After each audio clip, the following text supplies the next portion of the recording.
The Dukes of Dice are brought to you by Tasty Minstrel Games, Arcane Wonders, Game Toppers, listeners like you, and Tom Basil himself. Welcome to the Duchy.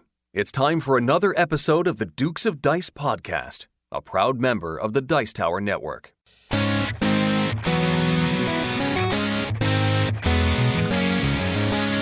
Coming to you from Dice Tower Con 2018 in sunny, spectacular, and sorted Orlando, Florida. It's the Dukes of Dice, a podcast about board card and occasionally role-playing games. Today, it's just me and not Sean at Dice Tower Con, recapping stuff. Probably with Suzanne, probably with some other people. We'll figure it out. And now, the Dukes of Dice.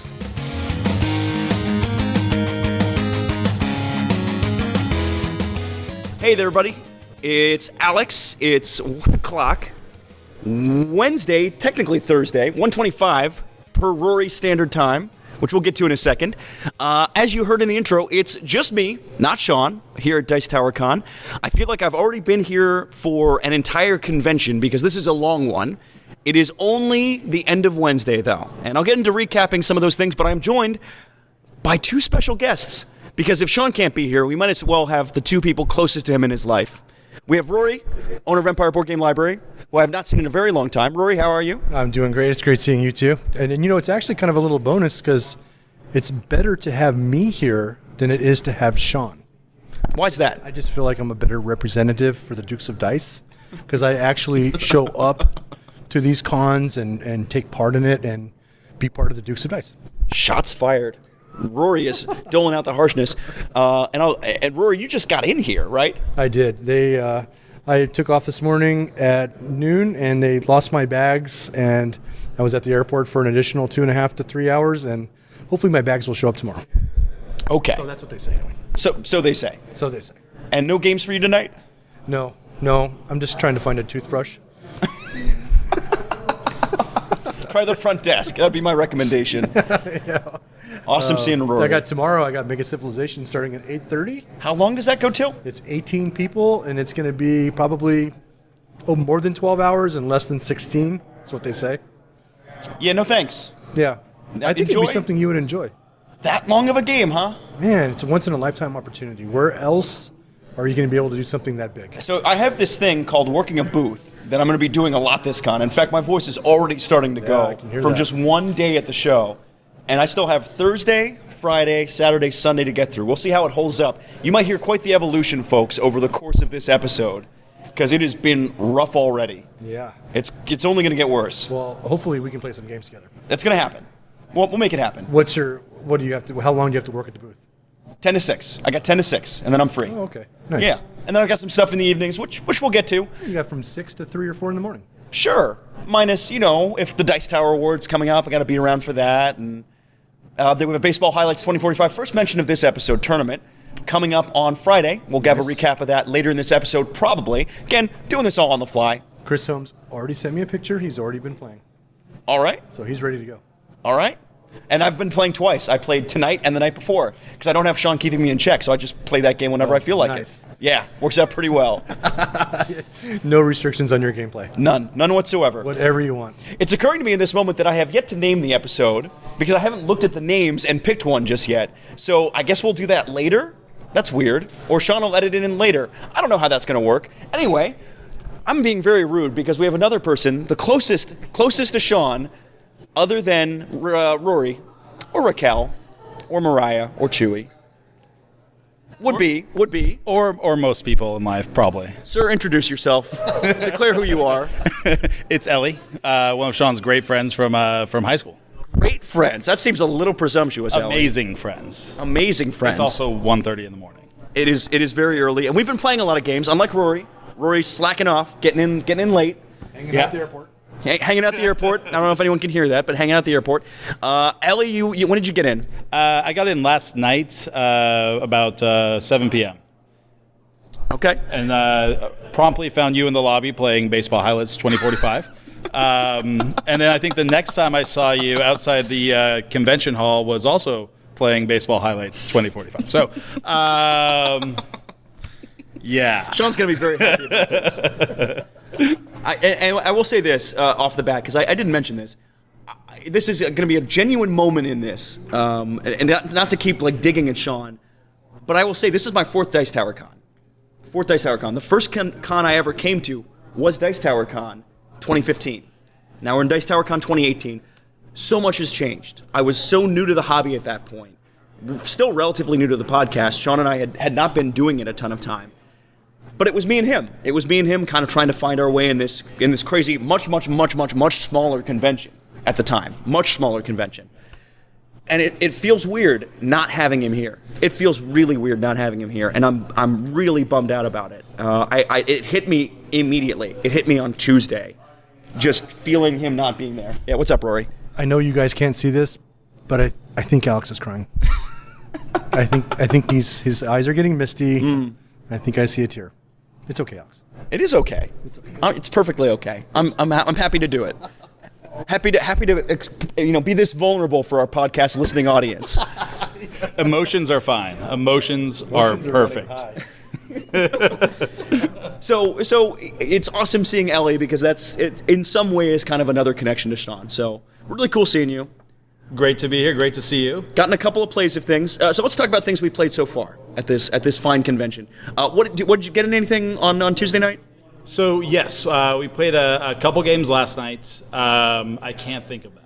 Great. I've been in the gaming hall since 9 a.m. this morning. Yeah, so we'll get to blurring that together right now. Yeah, that's fair. Okay. And in that was about a 6-hour game of Star Wars Rebellion.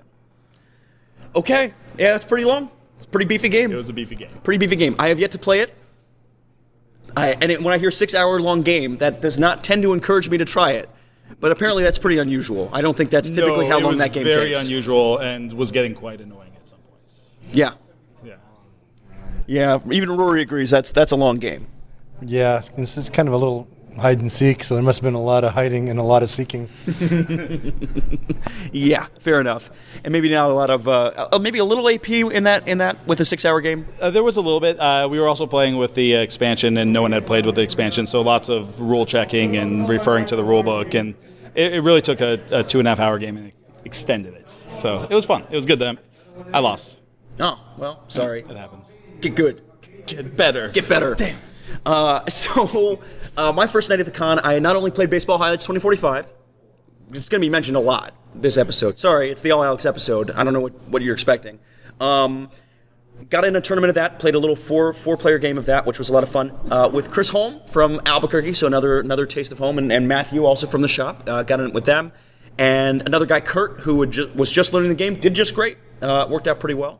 Ended up winning the World Series in 5 games, so not a very tense one, but still a lot of fun. Always loved that game. Still the best of all time. Anyway, before that, we played Argent the Consortium from Level 99 Games based out of Albuquerque, and I had played that. That was one of the first 40 episodes of the show. Had not really played it since. Hadn't played with the second edition stuff, and I forgot how good that game is. Ellie, have you tried that game? Yeah, I've played it. I've played it once about 2 years ago. It was really good. I just remember what I played for my first play. Oh, good. 7-player site. Oh, way to interrupt. Okay. It's okay. Jeez. Oh, it's okay. You're giving yourself permission on the podcast. Great. Thanks, Ellie. It was the 7-player with the Win Gambit expansion. Did you win? I know, but I came in like second, so it was fun. Disappointing. It was horrible. Man. I've only won one game today. Oh, yeah. Definitely not Strike. No, we'll get there. We'll get to that Strike. One. So, Argent the Consortium, played that one. And I forgot how cool that is. That's a game where it's sort of a modern-day twist on Hogwarts is the best way of thinking. You're a faculty member trying to become the new headmaster of a magical academy. And the core of the game are these secret objective cards. Every game you play with a certain number of these secret cards that will... How you win the game is by getting the most votes at the end of it. So out of the 12 cards, whoever has the majority will win the game. Ultimately, it came down to Chris got 5, I got 4, and Matthew got 3. Knowing what those objective cards is really useful, but there's a lot of cool things. It's a worker placement game, ultimately. You're placing mages into rooms. Isn't the end game, the end game conditions are not revealed in the beginning of the game? Right. You have to actually... You learn about them over the... Yes, yeah, you gain resources really to learn cool. about them. Really it's really cool. There's spell effects, chain effects. It's one of these with Level 99. The games are always just a little more complicated than I typically suggest. But when I get into them, I tend to really, really love them. So I got to play more of Level 99 stuff. I haven't played a ton of their stuff recently, just because I haven't been close to Albuquerque. I think it's been a big part of it. So anyway, back to home. Rest of my day was just at the booth. What did you get in most? Star Wars Rebellion took up a lot of your day. It took up the morning and most of the afternoon. We got to play on Tom Vassel's collector's edition of Small World, which is the huge wood box, which is amazing with lots of plastic pieces and wood tiles and clay chips. It was really fun. Played a 6-player game of Captain Sonar, which while I was captain, I won, so that was amazing. So Captain Sonar, just to explain to folks, that's that a 2-team game. You have teams on each side trying to sink the other person's submarine. Yes, and when you each person takes a little station of the submarine, the captain is giving directions and telling to fire the torpedoes or drop mines, and then you have the radio operator who's listening to the other captain, writing down their directions and trying to move their board on the map to make what they're where their direction's going fit into the lines that they're drawing, and it's just a really fun real-time game. Yeah. It is a real-time game. It is a real-time game. Yeah. Yep. And a ton of fun. I remember playing that a lot at Empire a little bit before I left. Plays up to 8, I think, typically. Plays up to 8. Yeah. Up to 8? Up to 8. Up to 8. Up to 8. Up to 8. Yeah. I should not be talking smack on Ellie. I had to do 3 or 4 takes at the start of this just to even remotely get something usable. So, yep. I was at the booth most of the day. Let's think of anything else I got up to. Oh, hey, afterwards, I got into play of the top game I was looking for. So I ran into Damien, who's a longtime listener to the show, and the Mr. Sean, both of whom have named episodes in the past, or at least have submitted suggestions. And at the Mr. Sean had De Quacksalber von Quellenberg, which is nominated for a Kennerspiel this year, designed by Wolfgang Warsch, who also did The Mind and Ganz schön clever, the amazing little roll, right? He's nominated for three of the 6 slots in the Spiel and the Kennerspiel he's nominated for. I played the final one of this. Here's the trick. This is a game that's a push your luck game. You're pulling potions out of bag. You're trying ingredients out of bag to make potions, and trying to push your luck the furthest to get the most points to build your bag. If you draw too many of these explosive kind of cherry bomb type of ingredients, your whole recipe blows up. You done screwed up. You messed up real bad. Real cool elements in this one. We messed up a very key rule. In this game, there is a sort of catch-up mechanic built in where the further behind you are, the more benefits you get in terms of these. They're called rat's tails, which are kind of used to help cheat and like bulk up your potion and sell it for a higher price. We did it the opposite way. So we did it where the person ahead, as they cross rat tails, oh, you just got more rat tails. You're better at making potions. Hey, good job. But the effect of that was the person who was ahead got further and further and further ahead. And so we added a runaway leader problem to the game where none existed. In fact, that mechanic is actually supposed to do the opposite. The rats are for people who are behind the leader, not for people ahead of the leader. So we screwed it up real bad. I want to try it again properly, but I don't know where I feel about it. I think Ganz schön clever is my favorite of the 3 this year, between Heaven and Ale, De Quacksalber, and Ganz schön clever. Ganz schön clever is the favorite. Tried that one out. Okay. I have Awesome. not played any of them. Well, you got to get on that. I know. Ganz schön clever. No Heavens and Ale? No heavens.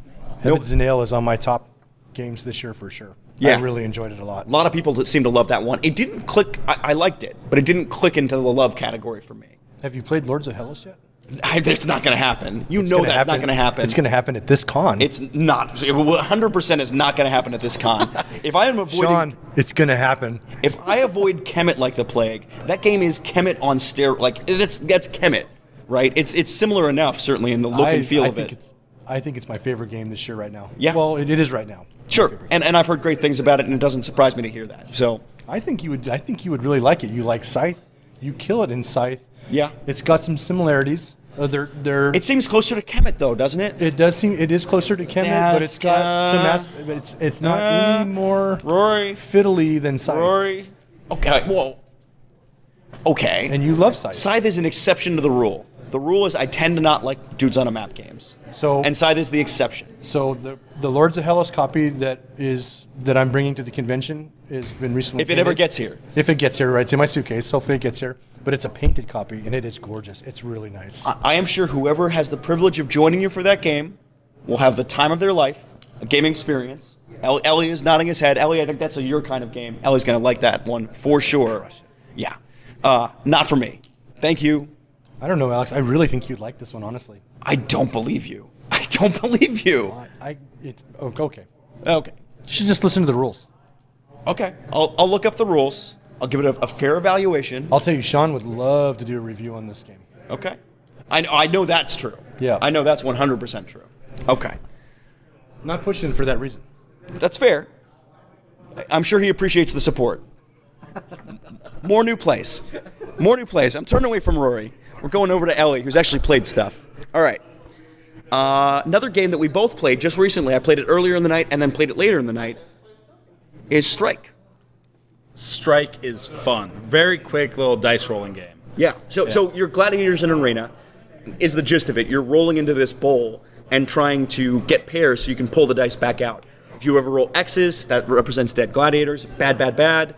If you ever clear out the bowl, that's bad for the next person because they have to dump all their gladiators into the ring. And that happened to me a lot. And I can tell you it's not fun to be in that situation. Don't play that game with Emerson Matsuchi. That guy will clean your clock. He's very good at rolling singular die. Yeah. Yeah. Yeah. He killed us. Emerson Matsuchi, for folks who don't know, designer of Century Spice Road, Reef, and Spectre Ops, among others. Awesome dude.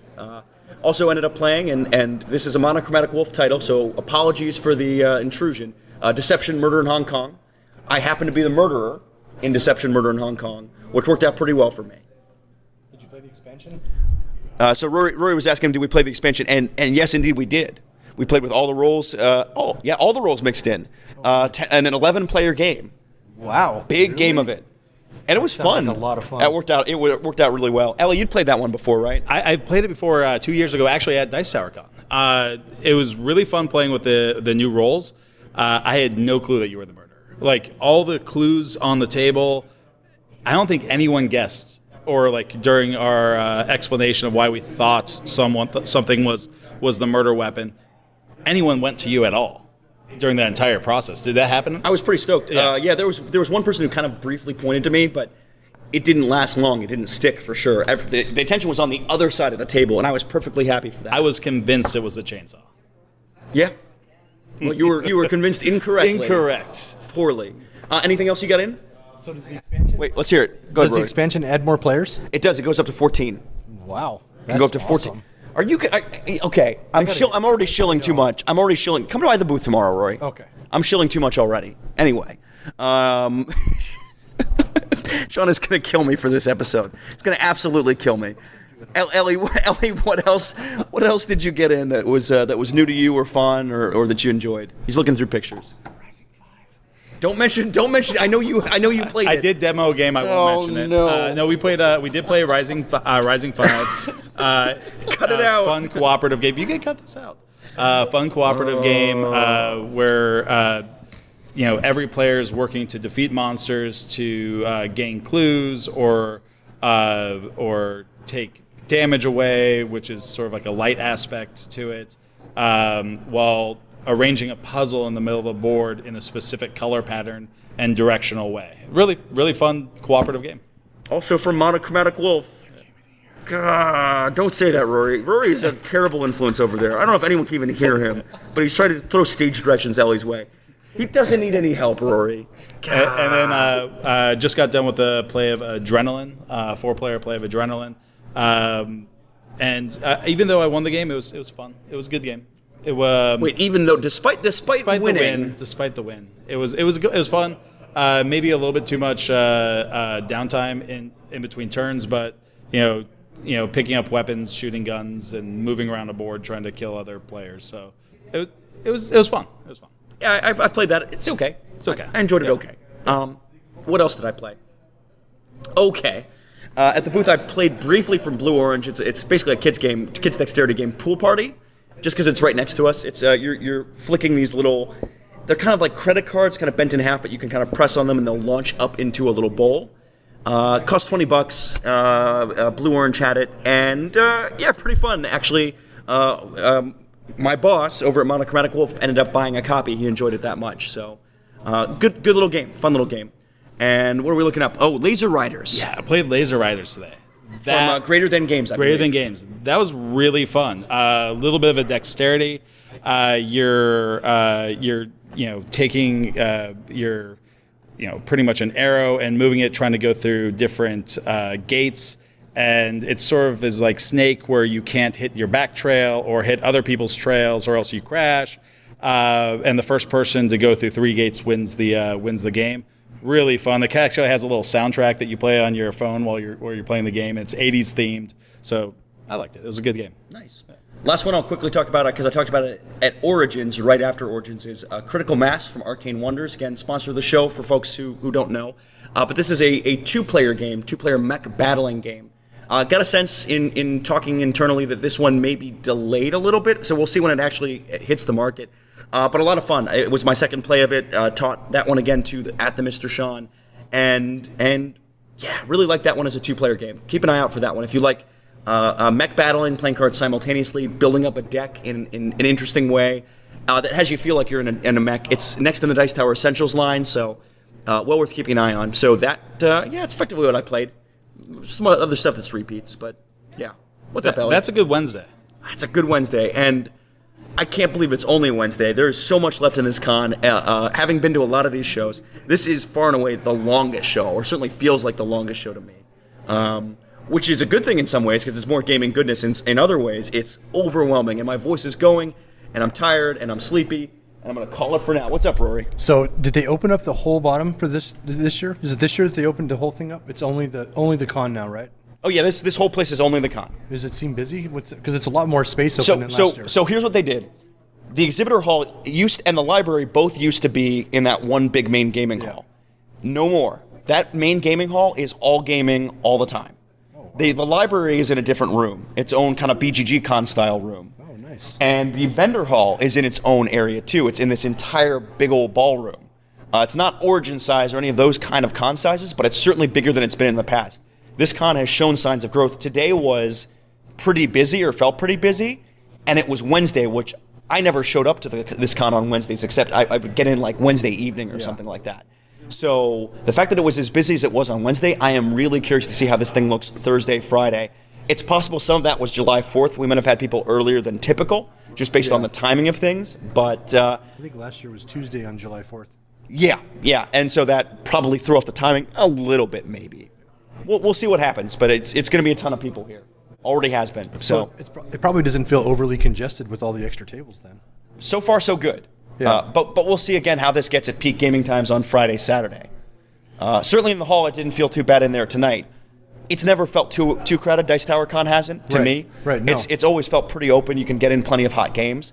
The weird thing for me about this con was I played some of the hot games at Origins already, so I kind of had a bit of a jump on things. So, in any case, but that's just sort of the weird reality I'm living in now, I guess. Well, I don't know. On an ending note, 'cause I know you probably need to get to sleep. I'm a sleepy boy. Can I borrow your toothbrush?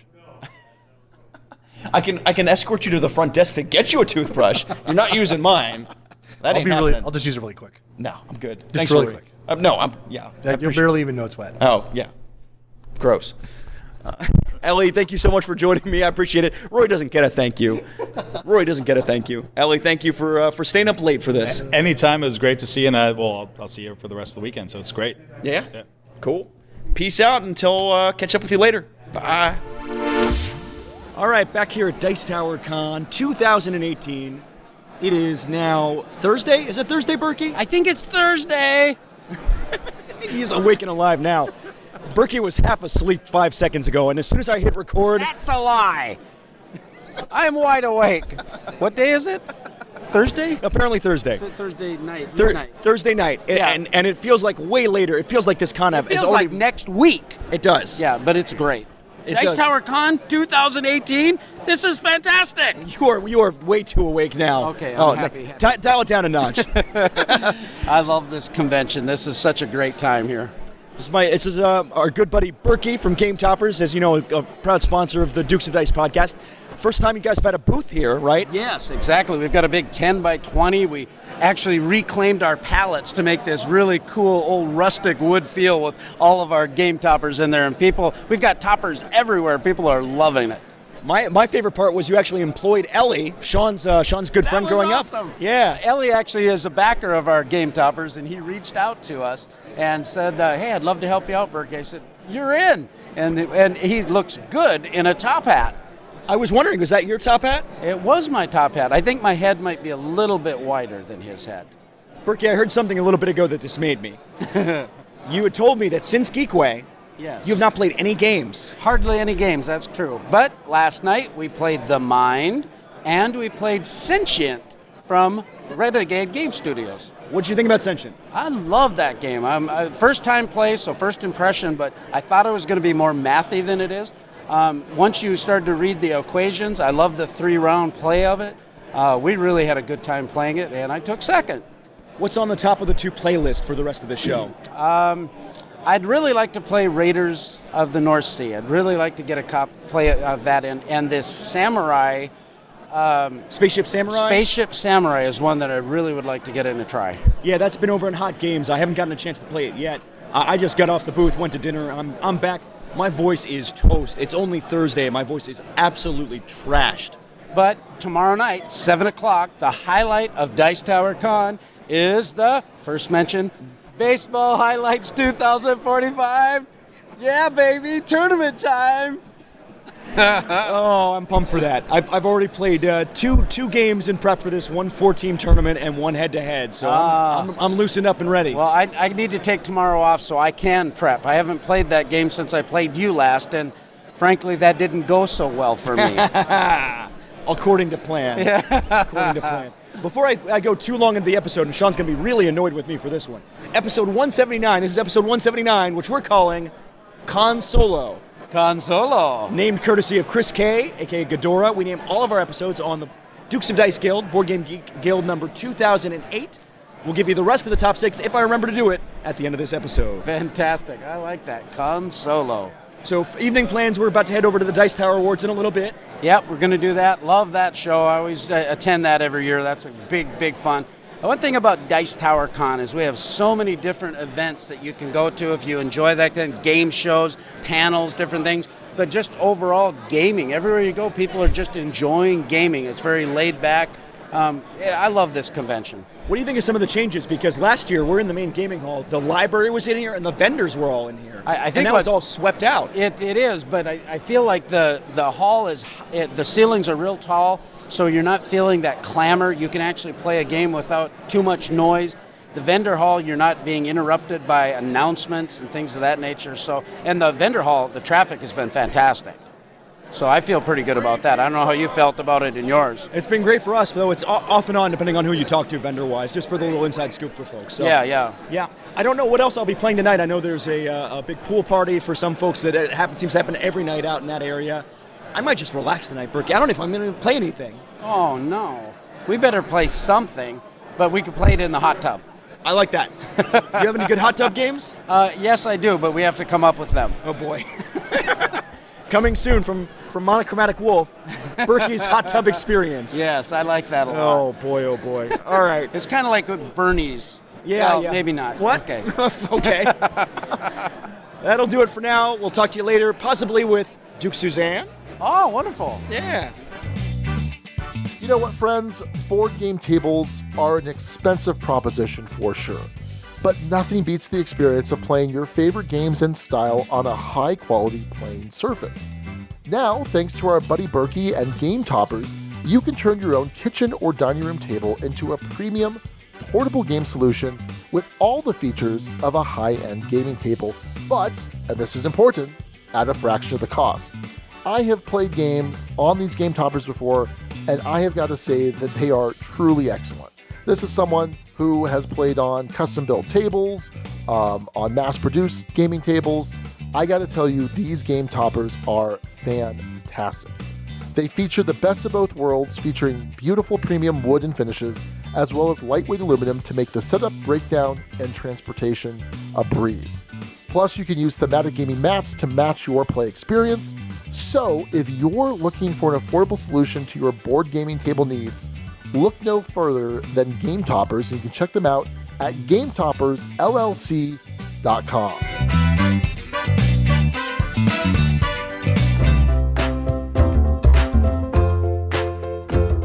Is the 10th anniversary for Tasty Minstrel Games, and they're celebrating with a 10th anniversary extravaganza, which includes reprints, special editions, and a whole lot more. Earlier this month, they had the Homesteaders 10th Anniversary Edition on Kickstarter. They made the decision not to deluxify this game so that it could be available at retail, so be sure to keep an eye out for that. TMG is also hard at work putting together a new edition of the second game that launched the company, Terra Prime. Terra Prime will now be set in the very successful Eminent Domain universe as a prequel to Eminent Domain called Eminent Domain Origins. Keep an eye out for more details about this and what else they have on the horizon for their 10th anniversary extravaganza. You can learn more from the TMG podcast hosted by Lance the Undead Viking, and you can check out what else they have in store this year, along with information about all their other amazing titles over at playtmg.com.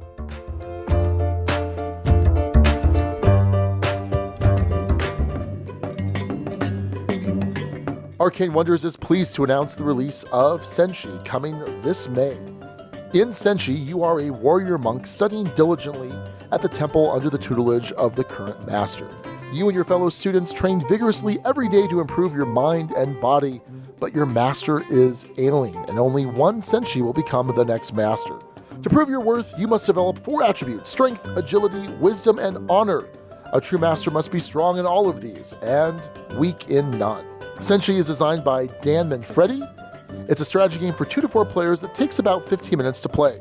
You'll carefully manipulate stacks of tiles that represent those 4 attributes: the strength, agility, wisdom, and honor. You'll compete in a battle of wits to become the next master of your temple. You can learn more about Senshi and Arcane Wonders, other amazing titles at arcanewonders.com. Welcome back to Dice Tower. I can't even say it at this point. Professional. You are on point, man. Welcome back to Dice Tower Con 2018. Sitting with my favorite person in the entire hobby. Aw. My big sister. Yes. Who's not actually biologically my big sister, but it's my big sister. You are my little brother in almost every possible way, Alex. So yes. And your Duke, Suzanne Sheldon. Hello, everybody. It's so good to be back with the Dukes of Dice. I've missed you all. It's been a little bit of time. Yeah, you've been coming down to the minors now. Whatever. This is amazing. The Dukes are some of my favorite, and it's some so of great your to see favorite. you. What? Well, I've got Mandy. I don't want to if she listens to this and I hurt her feelings, it'll just make it super awkward on our next recording. I'm just saying. Yeah, it's fair enough. That's fair enough. This has got to be a different one for you in some ways, because this is the first one with you as the big cheese co-host. Yeah, full in, and you've been a celebrity every time I've been at this con, and you are now legitimately a full-on celebrity. Full-on celebrity Suze. I think it's, I have to admit, I hate it when that term's used in regards to myself or a lot of the people who create board game content. The reality is our hobby is still a very small niche, and it's a small portion of the people who are in the hobby that even recognize the people who make content around it. And it is incredibly amazingly rewarding when somebody comes up and says, hey, I watch your content or I listen to your podcast and I really enjoy it and thank you. The emotion that comes with that when somebody says that to you is unexplainable. One of those two. Whatever one is grammatically correct. And certainly at Dice Tower Con that happens. Yeah. That happens because a lot of them are Dice Tower fans, and that is such a special experience and so heartwarming for me. But I think celebrity might be pushing it a little bit. But in this context, there's no doubt. It's very rewarding, and I don't know. I get a lot of the positive reinforcement is so special, and I definitely value it. But has it felt different this year for you? There's a little more stuff that we're trying to do as far as the programs, the live shows, and things like that. So I've got a little bit more of a schedule. But overall, one of my favorite things about Dice Tower Con that continues no matter the fact that it's really grown. I mean, even from the first time you were here, Alex, although a few years ago, it's grown and grown and grown. But I go into that open gaming hall, and it's bigger now, and it's so full of so many people. But there's still just this really cool vibe. And I don't know how to well explain it, but it just feels warm. And I see so many people sitting down at tables with players wanted signs, or people kind of hovering over tables with teachers wanted signs. And that just congenial sense of people coming together to game and enjoy a hobby that they love together, that comes through so strongly at Dice Tower Con, and that's always how it's been, and it's so lovely to see that that's how it continues, and that's what it's really about to me. it remains my favorite con. Even now being in the industry side of things. Sure. It's still my favorite con because even though the days are still long, when you get done, there's so much open gaming. The hot games are still all out there. There's so many friendly faces. Yeah, exactly what you're talking about, the atmosphere in this place. And so if there's one con you're going to go to, folks who listen, who haven't been to a con yet, make it this one. And I feel weird being an expert on this because, as you'll remember, 3 years ago, I was so nervous coming here. Yeah. And you were my guide. You were my guide to this world. And I think, though, it was great you picked Dice Tower Con, right? Because of everything we just talked about. Even though you had some kind of stressful moments as you were easing into it, relative to a bigger con or some other similar sized cons that may not just have the same vibe, I think this was a great one to introduce you and maybe help build your warmth for the hobby as you were growing into it, you know? So I'm glad to see, and it's wonderful to hear, although I'm listening to you and I can hear your work. Oh, it's so bad. And I've been through the exhibit hall and I see you working hard at that booth. Demo, pitching. And it's great to see all the energy around the booth. And you all have a lot of games right now. Yeah. The nameless, colorless fox. So... And I had to stop. Ellie was trying to list some of them earlier in the show. I was like, no, stop it. Hey, stop talking about them. We're done here. No, I don't want to get accused too much of shilling. But it is a different feel. It feels like it's full circle for me in a weird way. I love that. And I've mentioned but also with Sean not being here. Is so weird for me. It is for me too, and I'm seeing people like Rory and Ellie and you, and it is odd. I miss Sean. It would be nice to have him and Raquel here. So I'm sorry but I hear rumors in a couple weeks there's some like a Sean Con happening locally in Albuquerque. What? So I don't know. I wasn't invited to this. Well, that's because Because what? You moved many states away. Hey, and also I have Gen Con to prep for. What's Gen Con? Oh yeah, what's Gen Con? Huh. Okay, great. Okay, well, that sounds like a fun little show. You're gonna be there, right? Yes, I will be. Of course. There we go. Of course Suzanne's going to be there. What have you played that you've loved so far? New to you? There's a lot. I mean, and again, even though it's not the biggest of conventions, Dice Tower Con has a fabulous library with so many things. It's really well organized, and you just beep your badge, beep a game, and you're out of there. I got to play one of the newest Unlock games, the Wizard of Oz based ones, and it was a 3-lock one. This is going to sound like awful name dropping, and I don't mean it to, but I got to play with some very smart people like Rob and Lindsay Davio. Yeah, that'll do it. And it was fascinating. It was one of the more, it's rated as one of the more difficult ones, and we solved it literally with 3 minutes left on the clock. Wow. So it definitely challenged us, and it was quite enjoyable. I love that style of game. That definitely lived up to it. It was a worthy additive to the series. I also got to play a prototype of Dice Settlers coming from NSKN Games. Oh, okay. And it's a pool building game with dice. So you are buying different dice that have different faces, and then you're rolling them, and you're building out this civilization out of hexagonal grid tiles. I'm a little tired too. And you're building up resources and trading them in and getting victory points and things like that. It was really enjoyable. And the prototype parts or I guess pre-production parts that showed the finished heat screen printed oh my gosh, the components are going to be great. These dice are gorgeous, and so that was a lot of fun too. But really, I've been spending a lot of time, to be honest with you, teaching roll and write games. I was literally about to ask you about this. Yeah. It's about roll and writes in general, because we talked about, Sean and I, kind of this theory that legacy games kind of had their big moment and their spot, and not that they're done, but they had their kind of focus. And then escape games last year with Exit the game winning the Kenner Spiel. Yep. And this year you've gone strong clever. Yes. Is this the year for roll and writes to really kind of step up and take their place? And I feel like it really is. I think it could be. I think that this year has inspired a lot of designers, though, and I suspect we'll see a lot more next year as well. Now, whether or not they really iterate and innovate in creative ways that make them worthwhile successors to things like Ganz Schön Clever or Welcome to or Steamrollers, I think that's TBD. Although Metro X and Let's Make a Bus Route that came out of Japan this year are phenomenal. I'm still very excited about the category, and I think there's still plenty of design space to explore. But I would say this is the year that the genre really established itself as a worthy niche within a niche in the hobby. And it's so fabulous to see people interested in them and asking if I can teach them how to play. It's incredibly fun to do that. What's a good under-the-radar one? You maybe mentioned a couple of them. I've heard about Let's Build a Bus Route? Yes. Yeah, Let's Make a Bus Route. That's by Sashi and Sashi out of Japan, who's also done a number of other phenomenal games like Okie Dokie or Oh no, that was Hisashi Hayashi. I'm so sorry. Yeah. It's okay. Blend Coffee Lab, which is a really clever trick-taking game. Let's Make a Bus Route is a roll and write that's very rare in that it uses a shared drawing space. And it doesn't have U.S. distribution, which makes me very sad. MeepleSource.com had some copies. BGG.com had some copies. And I'm really hoping this one gets picked up because it's quick, it's light, it's engaging, and it has that cool shared board thing. I know of a few more that are coming out, and I'm really excited to see them hit the market. So yes, I think it's a good assessment that this was the big breakout year. I think we've got another really solid year coming up, and then we'll see if people really start to tire of it or something new pops up. That's just the cyclical, the kind of the rhythmic nature of the industry. When are we going to see the Suzanne Sheldon pie-themed roll and write? If I've got to bribe some more designers because I'm not a game designer and I don't think I ever will be, and I don't want to be. Try it. I could try it, but that game would be awful.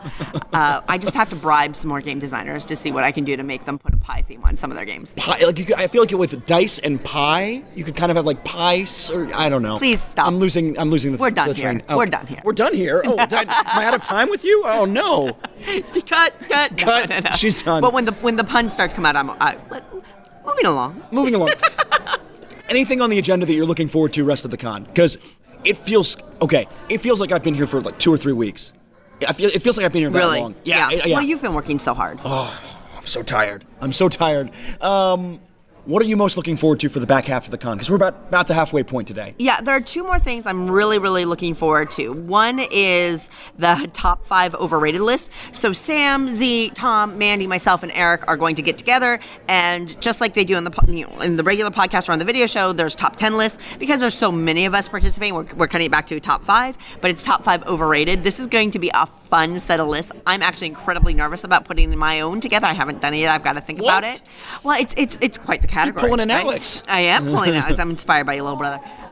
But I think that'll be a really fun one for people, so I'm looking forward to that one. And then I'm really looking forward to the Jack Fassel Memorial Fund auction. So many amazing articles have been donated. We were just talking here that Self-Love Fair donated 4 copies of Gloomhaven, and I know that Restoration Games has donated this. They did this promotional tour when they were doing the Kickstarter. They? Come on. I have no say over this. So they went on, and I certainly didn't do this. They went on a road trip, a multi-state road trip with the single prototype of the game to I played show this people one. the game. Yeah. Yeah. And they carried it in. I mean, it was a multi-$1,000 custom printed, custom vacuum molded thing. So they carried it in a very special case, and they came up with this great idea of having people sign the case when they won the game or played the game. So you have this amazing artifact of the road trip with all these signatures, and we're talking people like, did you sign it, Alex? I did sign it. Exactly. People like the Alex Goldsmith signed it. Yes.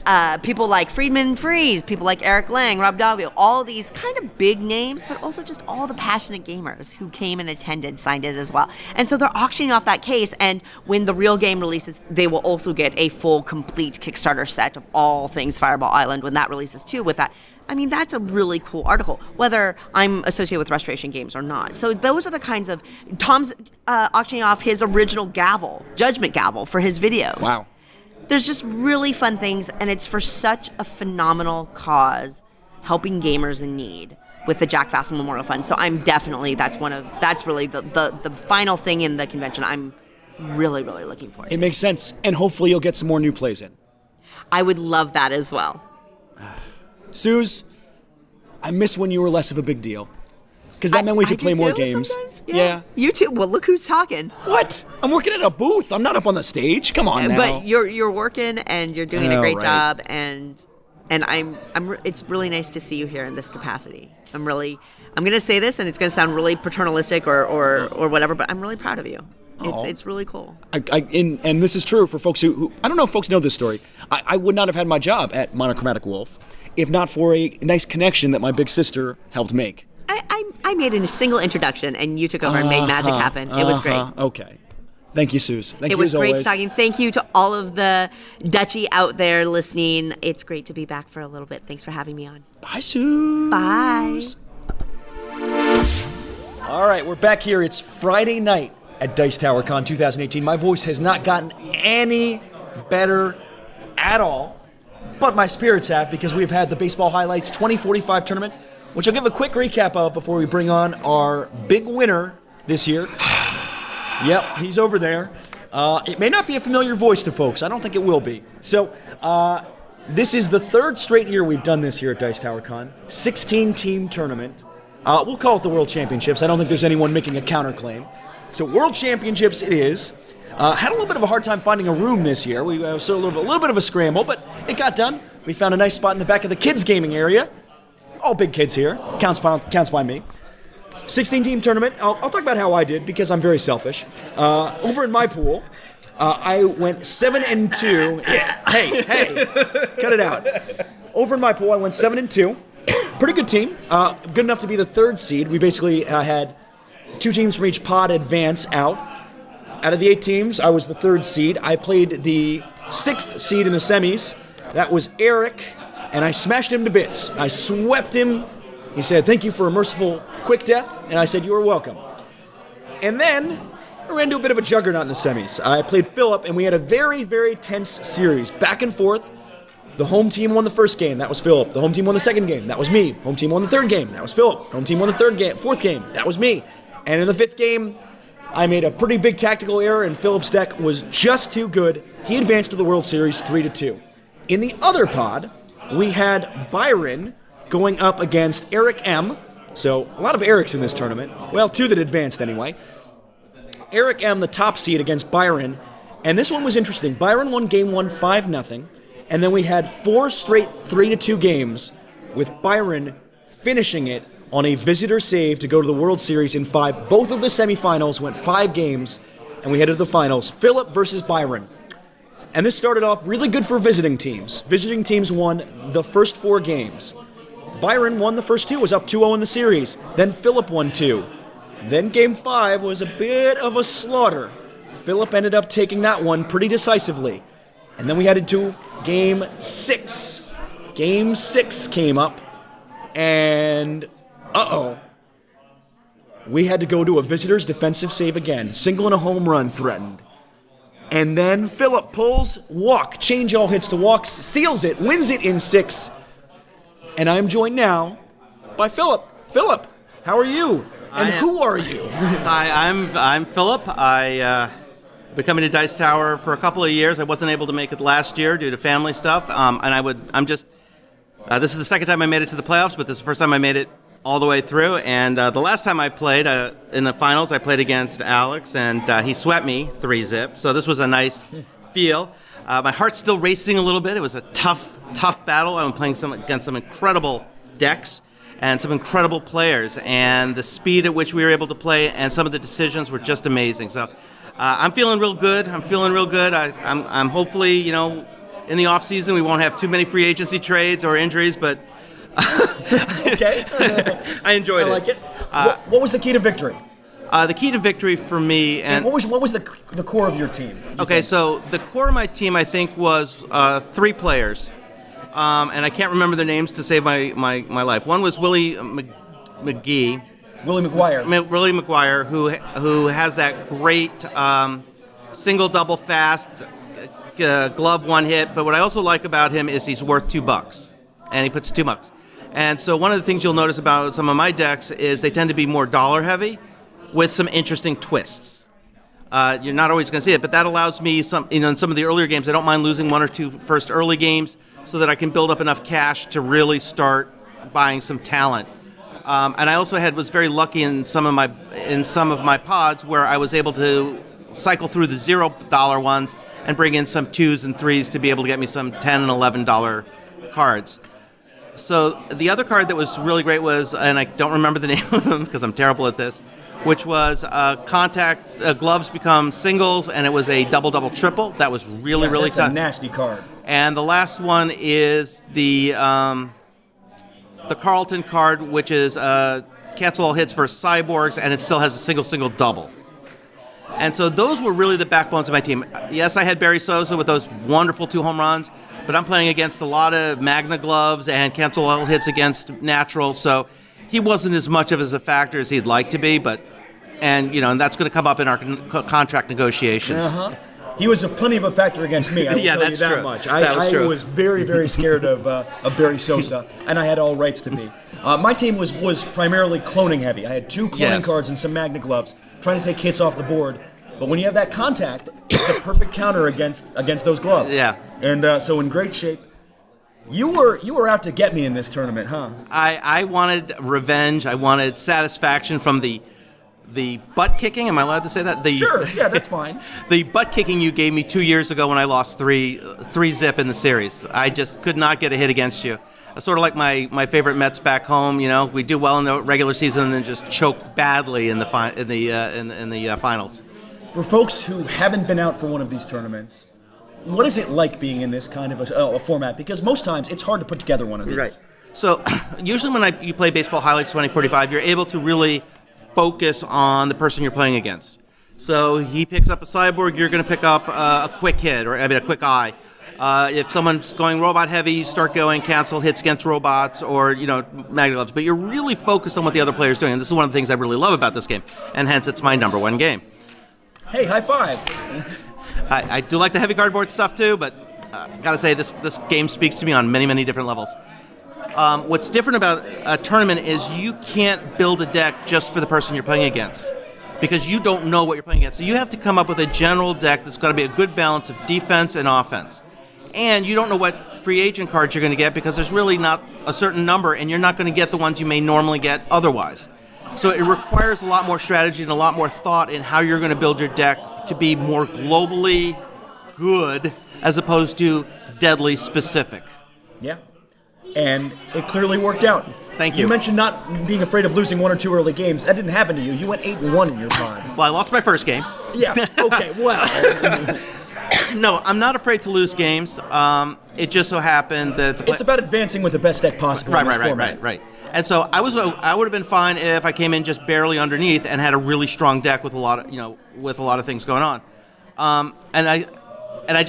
The player that I played against in the first series had made some pretty critical mistakes, and so I was just able to capitalize on it. Sure. I think it was his first tournament. It was his first tournament, and he wasn't quite sure, and he was he was playing as if he were playing against just me, even though it was the first series, but I was able to incorporate some really good cards. Plus, in my first card, I picked up Noma, which is a $3 value cyborg that knuckleballs you and really causes a lot of pain, and he did. And I was really able to, with him, start to really build up the cash in my, I chucked a $0 glove plus single.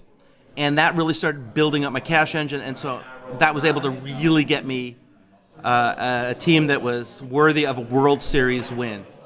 And it certainly brought it home, playing for New York, too, so perfect. Yeah, being a native New Yorker, still missing a good slice of pizza, now living in the D.C. area. It was good to bring home a New York championship, even though it's the Yankees, and I really don't like the Yankees. I'm a Mets fan. It is what it is. It really is. Other highlights of the con? Because nothing's topping this, but give me the next best thing at the con. The next two best things that I played at the con, the first was I played Pixie Queen right before this, which is a marvelously wonderful mean game. It's a Euro game. It's a little on the heavier side, and everybody, including the game, is trying to beat you up. And so the winner, and it turned out to be just happened to be me this time. Oh, okay. Yes, yeah. Very humbly. Humble. That's not in my vocabulary. I won with -4 points. Okay. So that's just a pretty mean game. It's a very mean game. Yeah. The Pixie Queen is constantly whipping you. And then lastly, the other game that I really enjoyed playing was Clans of Caledonia. Oh yeah. Really great game. Had a wonderful time playing. And the spread between first and third, and I came in third, was 4 points. The winner was 134. I came in at 130. And a game that's tight, and we just had a blast playing it. And, it's just those little things that separated between first and third. You can't beat a game like that. And it was just a lot of fun. Awesome. Phillip, congratulations again. Thank you. Thank you for bringing your A game, making me sweat, and knocking me out, ultimately. It was a ton of fun, and I appreciate you helping spearhead this thing and make it as fun as it was. Thank you very much, Alex. I appreciate you taking the time to play with us and helping be the rules judge. I'm not going to miss out on this. You've got to know that. Yeah, exactly. All right, thanks. Thank you. Hey, everybody. Alex joining you again, 11:51 p.m., Friday night Dice Tower, and I think I'm going to call it for the recap here. One, my voice is just absolutely toast. It's not going to get any better. If anything, it's probably going to get worse, and that's going to be just about unlistenable if it isn't already for you fine folks. I want to talk about a couple of things before we get done. So one of them was a couple of games I played earlier while I was wandering around the vendor hall. One of them was a game called Intel. It's a 2-player abstract game. Could be pretty hard to find, but a good amount of fun. This is one where you're, by the theme of the game, playing 2 hackers going toe-to-toe.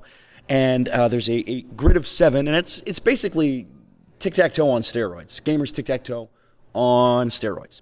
I will play, for instance, if I play my cube into a purple area, my opponent then has to play something in the purple area, which could be also purple or red or yellow or green or orange or gray. And then whatever they play in, I have to play in next. And eventually there's going to be a winner when there's someone who controls 3 of the tiles that are touching each other. I demoed this one really quickly. I think it's at the Fisher Eaton booth, and a good amount of fun.